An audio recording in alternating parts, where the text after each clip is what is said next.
Good morning. Unit rational numbers, and this is student handout number 6. This is mixed to practice with rational numbers. So we're going to have some decimals, some fractions, all that good stuff. All right, here we go. So nothing has changed. This is just more practice, okay? All right. Intro. At Eastside Middle School, students compete in a school-wide mathematics bee. There are 4 rounds with different tasks that students participate in, earning points for each correct answer. Round 1. Determine which missing number on the left will make a true statement on the right. All right. How are we going to do that? Well, first of all, let's use our reasoning. We're adding, and this is there we go. Yeah, that's what I'm talking about. We're adding, and that is a positive right there. Excuse me. And the answer is also a positive. So the only way for it to be a positive answer is 2 options. For it to be this first number to be so large that if this blank was a negative, it would still be that, but that's not the case because the first number is only 5.05. So there's no way that can make 13 unless we add another positive, okay? So we're going to have to add another positive. So which one cannot be it? It would be that old negative number right there. That's a no bueno right there, folks. Go ahead and get that out of here. All right, the next one is 8.5. All right, we know, because we know money, that 8.5 is 8.5, because we smart folks around here, that we know that's 8.5. So 8.5 plus 5.05, that is going to be 13, 8 plus 5. But when you add the others, let's just add them real quick. So you probably don't need to add them where I'm adding them. You may need to write them over there on the side somewhere. But when you add 8.5 there, you get 13.55. Is that what we're looking for? No, it's not. So we're going to mark that one off because that ain't it either. No bueno. You're fired. All right, the next one. The third one, 41 over 5, as a mixed number that is 8 and 1/5. Well, how do I get that to a decimal? Because I got to be a decimal today. Well, if you remember, you have to divide. So one way to do that is just leave it as 41 over 5. And go, I don't care where you write this. I'm going to write it right here just because I have some room. Okay, but you would go 5 divided by 41, and that is 8. 8, that's 40. 1 left over. Bring down your decimal, 8.2. So this is 8.2. How do I add that up? And we get 13.25. Hey! Looky, looky, looky. Here comes Cookie. Cook's Pest Control. So, I found the answer. Yippee, yippee, yippee. The answer is 41 over 5. All right. Perfect. Next one. We're going 11 and 4/5 plus something to get a 41 and 3/10. So it's going to have to be a positive. All those are positive, so any one of these could be the answer. Which one? I ain't got a clue. So before we start, they all need to be decimals or they all need to be fractions. Like, don't matter to me. I'd rather them all be decimals. You may rather them all be fractions, but we're going to make them decimals. The first 2 already decimals. That is beautiful. Perfect. The next one, 28 and 7/8. How do I make that a decimal? Well, we know the whole number is 28. So then we can just divide 7 By 8, maybe? Think we could do that? No, because if we divide 7 by 8, we get another whole. Well, 7/8 ain't a whole, so we can't do that. How about 8 by 7? Because you have 8 going into 7. That's the way to do it. That's the way we like it. Ooh. I don't think that's how the song goes. Anyways, 8 will go into 7 0 times. All right. Bring down your 0. I mean, that's 7, not 0. My bad. Coach Swartman messing up. Look at there. Who would have thought? 7 0. How many times will 8 go into 70? Oh, I know. 8 times. 8 times 8 is 64. With 6 left over, bring down another 0. 60. How many times will 8 go into 60? I don't know. 7 times. That is 56. With a 4 left over, bring down another 0. How many times will 8 go into 40? Oh, I know. 5 times. That is 40. So that's all she wrote in a bag of chips. So that as a decimal is 0.875. So what is the whole thing? 28.875. Okay, that's what that is as a decimal. Okay, I'm going to put that back so we have it as a decimal. We'll mark that off. 28.875. All right. I'm going to erase all this so I have some more room to write. The next one, 30 and a half. We know that 1/2 is 0.5, so I'm not even working that out. 30.5. All right, all of those are in decimal form. That's fantastic. Fantastic, folks. All right, 4/5. You may know that's 0.8, but if you don't, just divide the bottom by the top. 5 divided by 4 is 0. How many times will 5 go into 40? That is 8. Okay? So it is a 11.8. All right?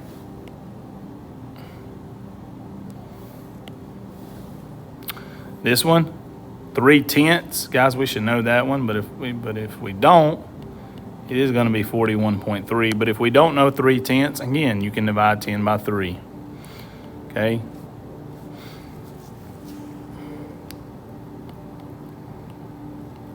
Anytime you bring down that first 0, you have to put a decimal point. 10 will go into 33 times. Okay? All right.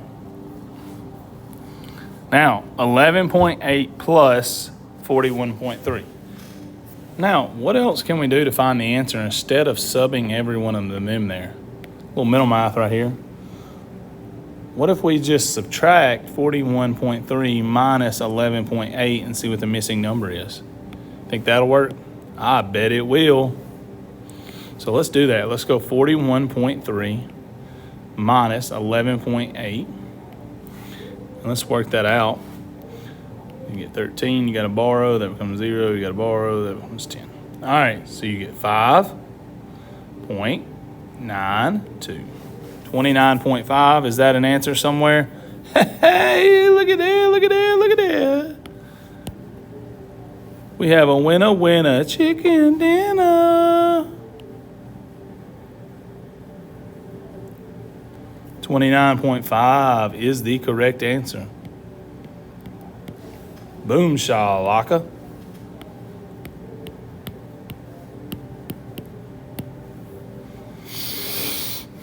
All right, last one of this. Hey, they're all in fractions. That's good. Fantastic. Fantastic, folks. All right, let's turn those two mixed numbers into improper fractions if y'all don't mind. I'm actually going to white them out. Did y'all know I can do that on here? Watch this. This is fancy. This is fancy stuff right here. Look at there. Number never was there. Boom, gone. Look at there. Bye-bye. All right, now let me rewrite it as a mixed number. The mixed number is 2 times 2 is 4, plus the one on top is 5/2, and it was negative. The other one was negative 11/4. All right.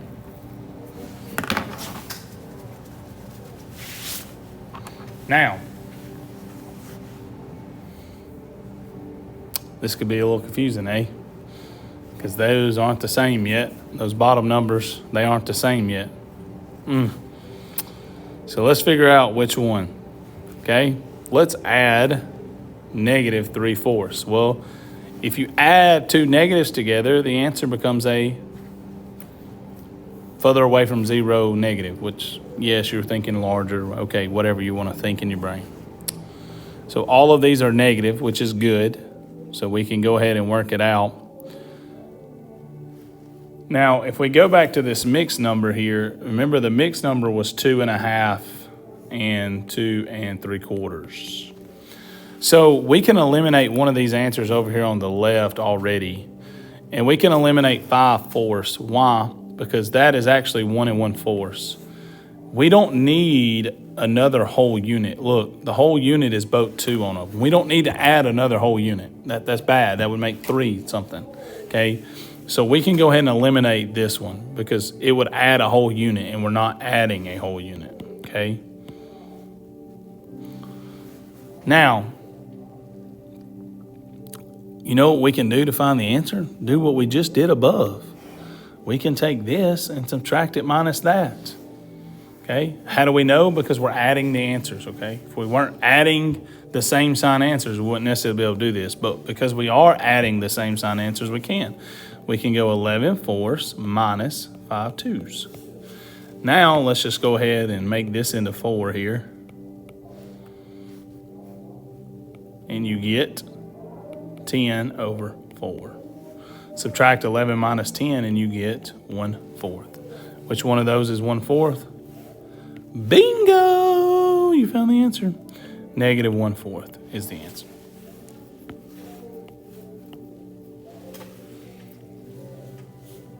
Y'all are doing so good. So proud of y'all. Round 2. Should I get like the boxing bell? Yeah, let me find the boxing bell. No, you won't be able to hear it. Where's my phone at?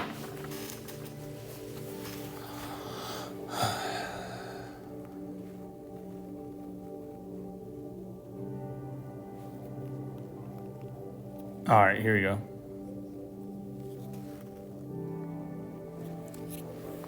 I've always wanted to be a boxing announcer.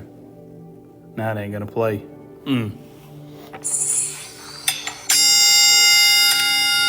Are you ready to rumble? All right. I've always wanted to do that. Round 2.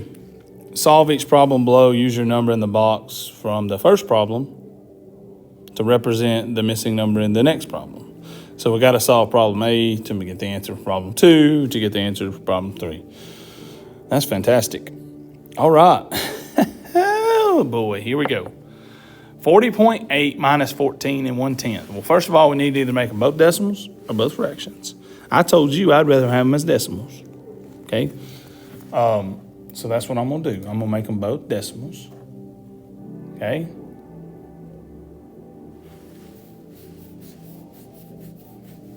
Now, they give us part of the answer, right? It's 20-something. We just got to figure out what. So let's turn the fraction into a decimal. How do we do that? Just like I did earlier. You just divide this part, and that'll be your decimal part, and 14 is your whole number. So it's going to be 14 point something, okay? Divide 10 by 1. Bring down that first 0. You got to add that decimal. 10 will go into 10 one time. So it is 14.1, okay? Instead of 14 and 1/10, it is 14.1. All right, so you can just kind of get rid of that. 14.1.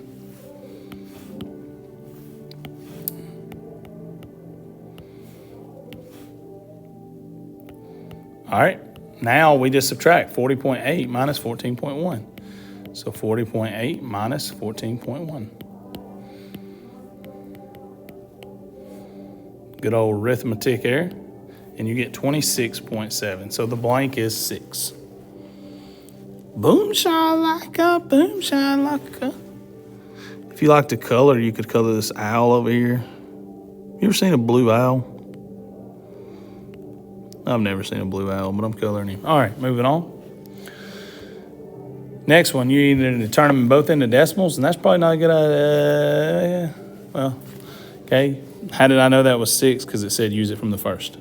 I would turn them into decimals. That's what I would do. 26 and a half, we know half is 0.5, or we should. 26.5 minus 19.6. So 26.5 minus 19.6. That becomes a 15, that becomes a 5, that becomes a 115. There we go. So you're going to end up getting 6.9 is your answer. So then take that and put it over here.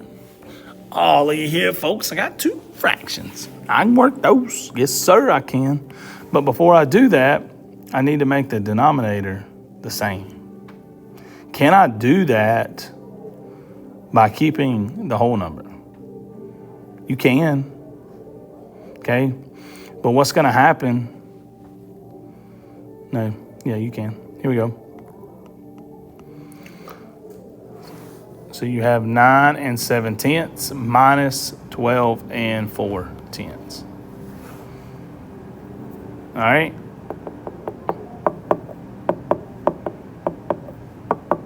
They wrote the answer in decimal form. I don't know what they did that for.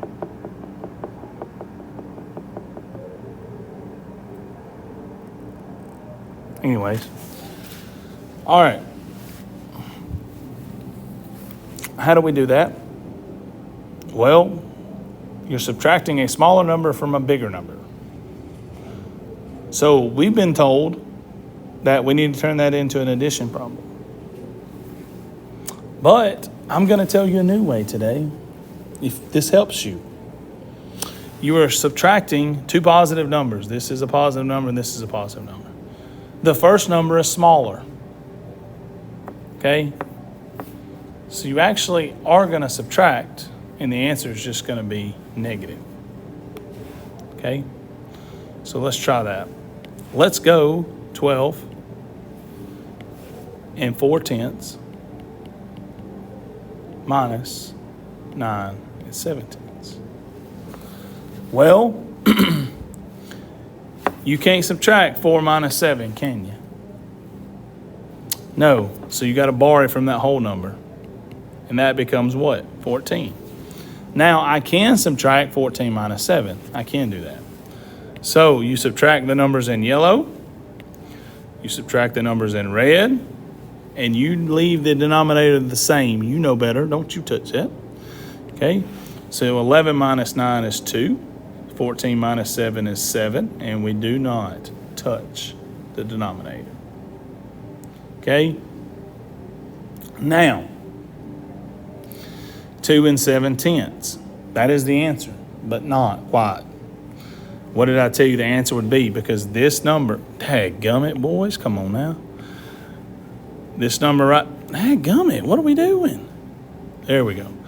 This number right here is smaller than that one, so the answer is going to go with the negative, okay?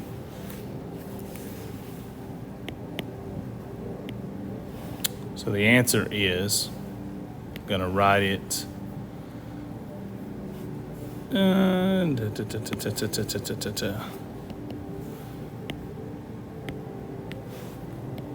negative. There you go.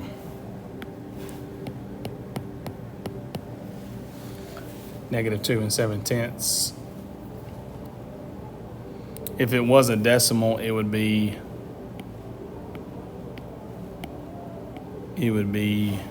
negative 2.7. If it was a decimal, which you don't have to turn it into decimal, but if you had to. All right. Round 3.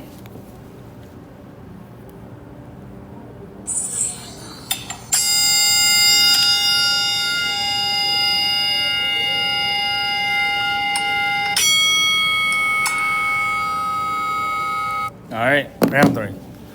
Solve the problems below to find the mystery word needed to begin the 4th and final round of the Mathematics B. So exciting. All right. So we got to solve each problem below, match it, and then put the letters where they go. Follow me? All right, so let's start with old Beth. Old Beth. I like old Beth.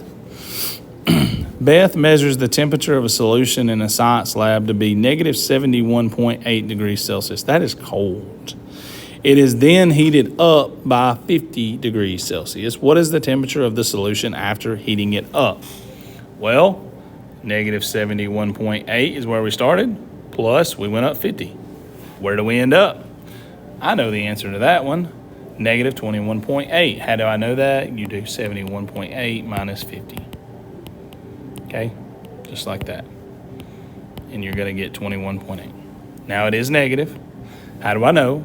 Back to our same rules. We're adding, right? And they're opposites. One's a negative, one's a positive. So the answer goes with the one that's further from zero, which is a negative. All right, negative 21.8 is Z. So 1 goes Z. Z goes right here. Right there. All right. Mark out Z because that's gone. Playing Wheel of Fortune. Spin the wheel. All right, Mr. Roy overdrafts his account. Remember, that's bad when you overdraft. No good. Bueno, no bueno. By $25.60. And then is charged a $10.35 fee by the bank. That's what happens.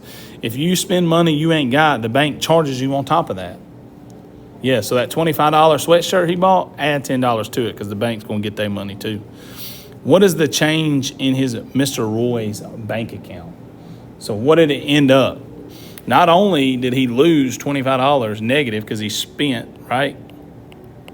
He also add another negative 10 because the bank took it also. Because they don't want you to spend money you ain't got. That's a no bueno. Can't spend money you ain't got. They're going to charge you for it. So I'm adding two negatives. So what do? I just add them up, right? 25.60, 10.35. Add those up, and you get $35.95. So $35.95, and it is negative. So that $25.60 sweatshirt actually costs $35.95. So number 2 is P.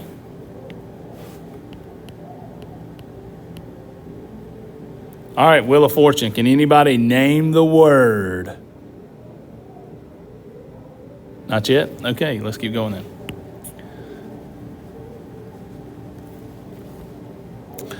Number 3, Raw. That makes me think of Coach Rawls. I didn't like Coach Rawls. Anyways, Rawls pays for the 3 muffins with a $10 bill. The cashier then gives him $2.86 and change. What was the cost of 1 muffin? Uh-oh, we got a little problem here. All right, I bought how many muffins? 3. I paid with a $10 bill. So first of all, let's figure out what the whole meal cost me. I paid 10. He gave me $2.86 back. So let's figure out what it costs. That's what we're doing right now, is we're figuring out what it cost. Okay? The meal cost, or the muffins cost, $7.14. That is what they cost. That's what I spent. Now, how many did I buy of them? 3. Right? So I bought 3. So now I have to divide. I'm just erasing this. I know you can't erase it on your paper. Now I'm dividing by 3. 3 will go into 7. How many times? 2. That is 6. 1, 1. How many times will 3 go into 11? 3. 238 is what each muffin cost. Okay? Now, when you divide a decimal by a whole number, you still do it the exact same way you've been doing dividing. You just put that decimal point where it goes. Okay? Just like I did. So it doesn't change any of your divisionals. Okay? All right, 238. So number 3, where's 3? Is E. Anybody figured out the Wheel of Fortune blanket? Anybody? All right, I bet I got somebody that's figured it out. Moving on. Finley is making a pancake. I wish I had some pancakes. Pancake recipe that calls for 3 1/4 cup of flour. He uses 1 1/2 cups of white flour, and the rest will be wheat flour. Nobody wants no wheat. Blech. How many cups of wheat flour will he need? So we have to take how many cups he's making, which is 3 1/4, subtract it by what he used in the white, and that will leave us with what's left, which is the wheat. White wheat. Yes, sir. All right. Here we go. So we have to take 3 1/4 minus 1 1/2. So we got to go 3 1/4 minus 1 1/2. Okay? We can't do that just yet, y'all. Let's go turn them into improper fractions now. We're going to get 13 over 4 minus 3 over 2. Multiply these by 2. And you're going to get 13 over 4 minus 6 over 4, which gives you 7 over 4. Then that gives you 1 3/4. Okay? Is that an answer? Yes. So number 4 is R. All right.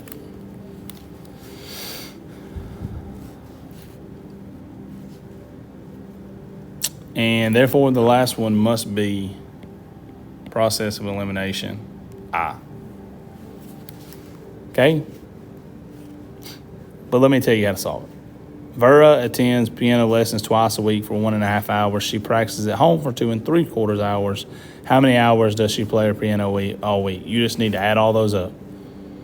So you would add 1.5 twice, and then 2 plus 2 3/4. So you would go 1 1/2 plus 1 1/2 plus 2 3/4. Okay? And you would need to turn these halves into fourths there. So you would end up with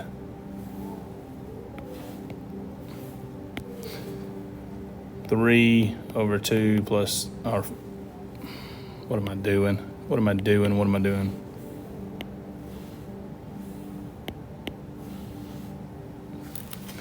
Forgot to turn them into improper fractions. What a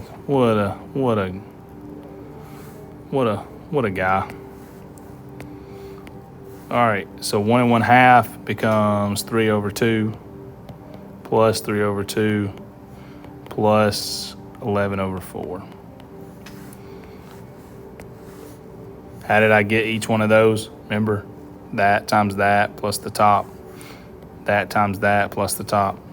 Okay? All right, now we're going to multiply both of these by 2. And you're going to get 6 over 4 plus 6 over 4 plus 11 over 4. Add all those up, you are going to get 23 over 4. 4 into 23 is 5 3/4, which is the answer, which we already knew because we could see it. Okay? Prize. Round 4. For the final round of the Math Bee, use the number line below to evaluate the expressions on the table. Place a symbol to represent whether the solution in the expression is negative, positive, or 0. All right. So we have to look at the number line and tell if it's positive or negative. Mental math, my favorite. All right. C minus B. So let's assume this is a 3. That is a 2. Okay? Is the answer going to be positive or negative? 3 minus 2. What if this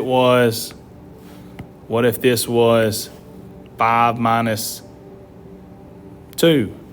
C is larger than B. So no matter what C and B are, we're not going to get back to 0. How do I know C is larger? Because it's further from 0. So the answer is going to be positive. Okay? C plus B, they are both positive, so the answer is going to be what? positive. A plus B. Looking at the number line, they are the same distance apart. They are opposites. So if that was a -3 and that was a 3, what are they always going to equal? A 0. Opposites equal 0, and they are opposites. How do we know? Because they're the same distance. I have not a clue if this is a 1, 2, 3, but it doesn't matter. There's 2 of these and 2 of these on each side, okay?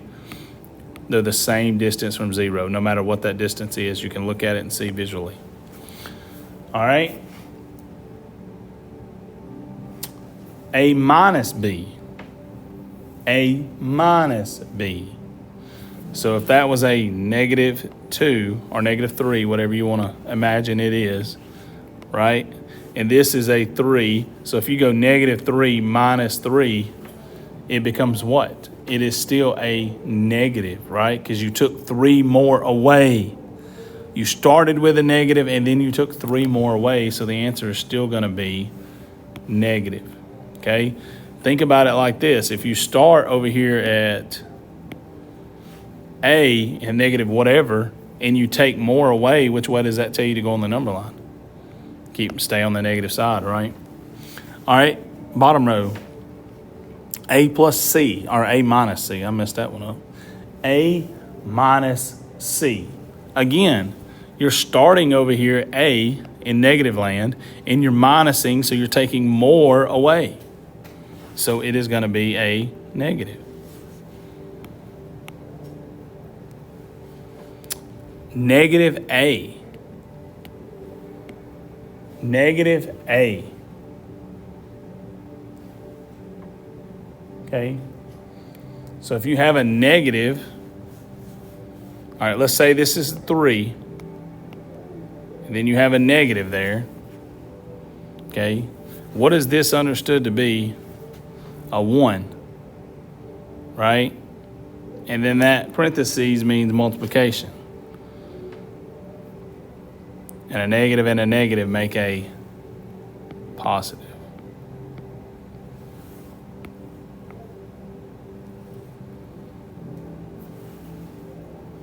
Or think about it like this, -3.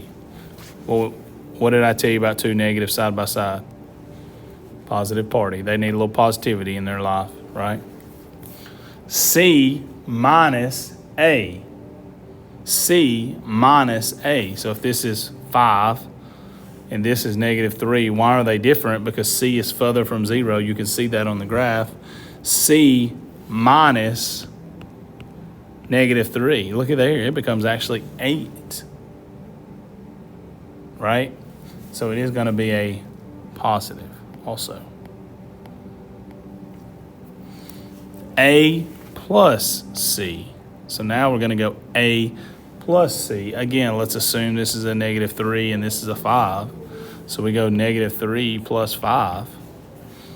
The answer is always going to be positive. And why do we know that no matter what the number is because 5 is further from 0. And remember, when they're opposites and you add, you actually subtract and keep the sign of the larger. Why? Because -3, even though if you go there, 5 is always going to take you back to the positive side. Okay? All right. I believe that is the end of the notes for today. I'll see you on the flip side.